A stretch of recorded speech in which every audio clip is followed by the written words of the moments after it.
Hello বন্ধুরা, আশা করছি তোমরা সবাই ভালো আছো। আমিও ভালো আছি। তো আজ আমি করব আমের আচার। তো দেখো, আমগুলো ধুয়ে নিয়ে আসলাম। ধুয়ে নিয়ে এসে এখন জলগুলো আমি মুছে নিব। এখন আমি কাটবো। তো এই দেখো বন্ধুরা, আম আমি কেটে নিয়ে নিলাম এইভাবে।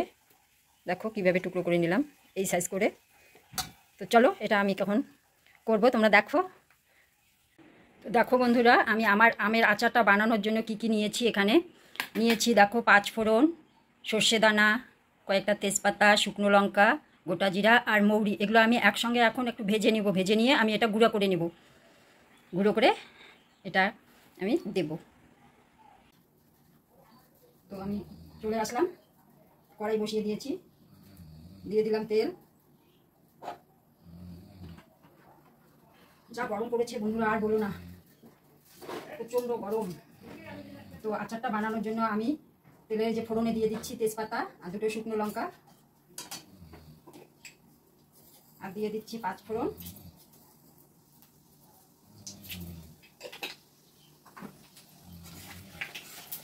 তোমাদের কার কার ভালো লাগে আমের আচার, কে বানিয়েছো বন্ধুরা বলো।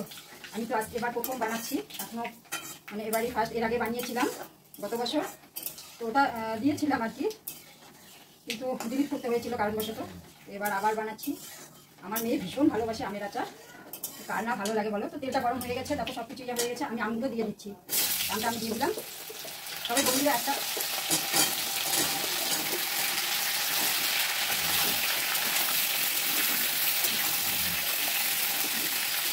তবে আমের আচার করতে গেলে কিন্তু মনে রাখতে হবে যাতে আচারের মধ্যে জল না থাকে। জল থাকলে কিন্তু সেটা বেশি দিন থাকবে না। ওই জন্য আমটাকে ধুয়ে মুছে তারপর কাটতে হবে।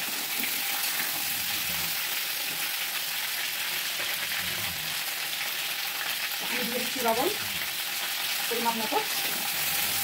যেহেতু এটা টক মিষ্টি ঝাল হবে, এটা একটা মিষ্টি আচার হবে, তো লবণটা পরিমাপ মতো দিতে হবে।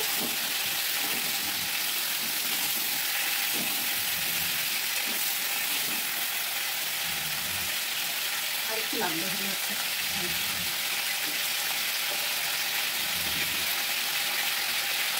হলুদ দিয়ে দিচ্ছি।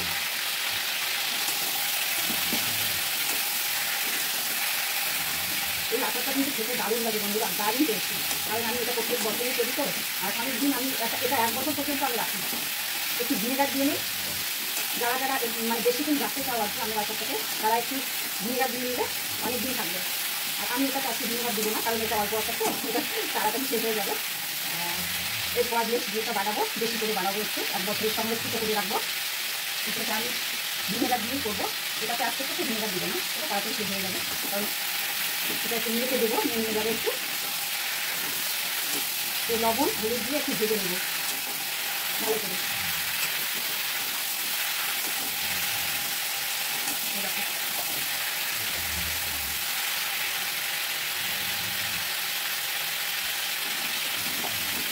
গরম পড়েছে দেখো, পাচ্ছি না, কিছু করতে হবে। এদিকে আবার নাহলে সব আম কেটে যাবে। আম পাকার, এটা তো আম পাকার পাকারির জন্য গরমটা পড়েছে, আম পাকার কাটবে। তো তার আগে একটু আচার বানাতেই হবে। তো চলে আসো বন্ধুরা, যারা যারা আমার আচার খেতে চাও তারা চলে আসো। এরকম করে আমি একটু ভেজে নেবো।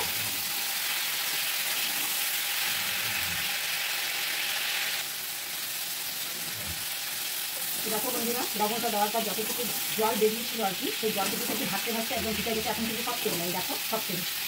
এখন আমি দিয়ে দেবো চিনি।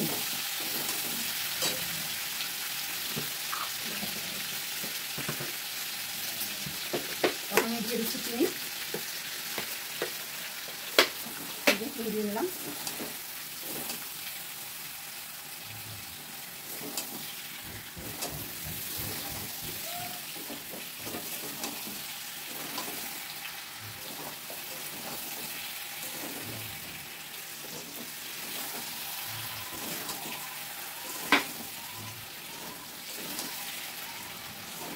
আঁচটা আমি একটু কমাই দিছি, একটু ডিম আঁচ দিয়ে দিবে চিনি দেওয়ার পর, যাতে চিনিটা গলে আস্তে আস্তে গলে যায়, রেখে যাতে না যায়।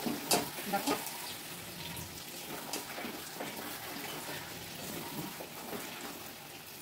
আঁচটা কমাই দিয়ে আস্তে আস্তে এরকম করে চিনিটাকে গলাতে হবে। চলো তোমরা দেখতে থাকো, আমি বানাতে থাকি।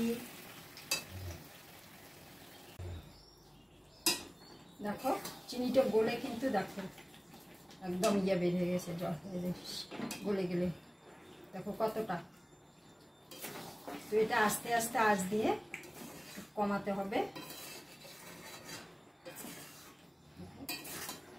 এরকম করে আরও একটু ভেজে নিতে হবে চিনিটা।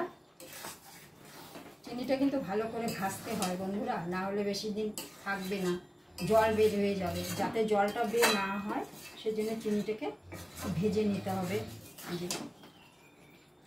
আর একটু ভেজে নিতে হবে।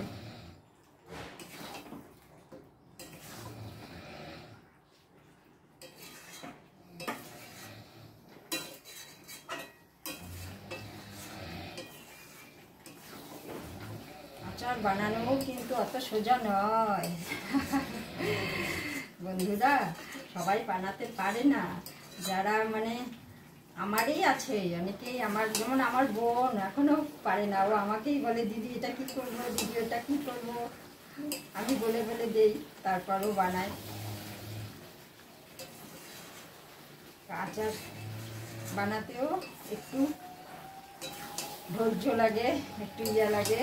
যাদের ধৈর্য নেই তারা এরকম করে মানে করতে পারবে না, প্রচণ্ড ধৈর্য লাগে।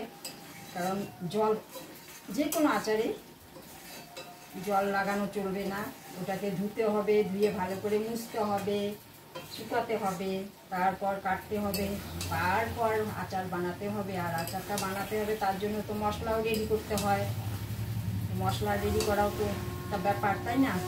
তো দেখো বন্ধুরা হয়ে গেছে, কিন্তু ভাজা কিন্তু হয়ে গেছে দেখো।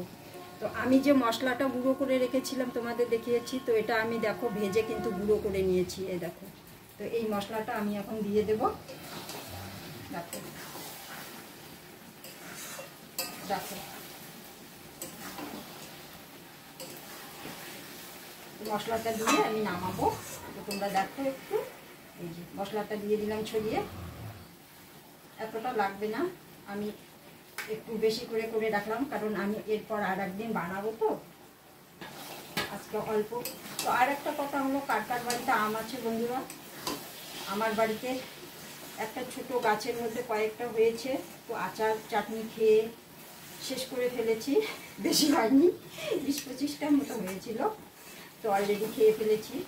আর এটা যেটা বানাচ্ছি এই আমটা, সেটা কিনে এনেছি। তো কার কার বাড়িতে আছে আম, যদি দিতে চাও দিতে পারো, আমাকে বলো, আমি নিয়ে আসবো। সেটা এমটিভির মধ্যে হতে হবে। তো দেখো বন্ধুরা আমার আচার কিন্তু একদম রেডি। এখন এটা ঠান্ডা করে একটা কাচের বয়ামের মধ্যে রাখতে হবে, সেটা ঠান্ডা করে, কিন্তু গরম গরম রাখা যাবে না। আর হচ্ছে যে কোনো আচারে বানাও না কেন তোমরা সবাই কাচের জিনিসের মধ্যেই রাখার চেষ্টা করবে, প্লাস্টিকের বোতলে বেশি দিন থাকে না। যে কোনো আচারে কাচের জারের মধ্যে রাখলে ভালো থাকে। তো আমার আচার রেডি, এই দেখো। তো চলো টাটা সবাইকে, সবাই ভালো থেকো, সুস্থ থেকো। এই যে আমি এখন নামিয়ে ফেলবো, তো আমি গ্যাস অফ করে দিলাম। এটা এখন আমি ঠান্ডা করব, ঠান্ডা করে তারপর বোতলে ঢুকাবো। তো চলো টাটা বন্ধুরা।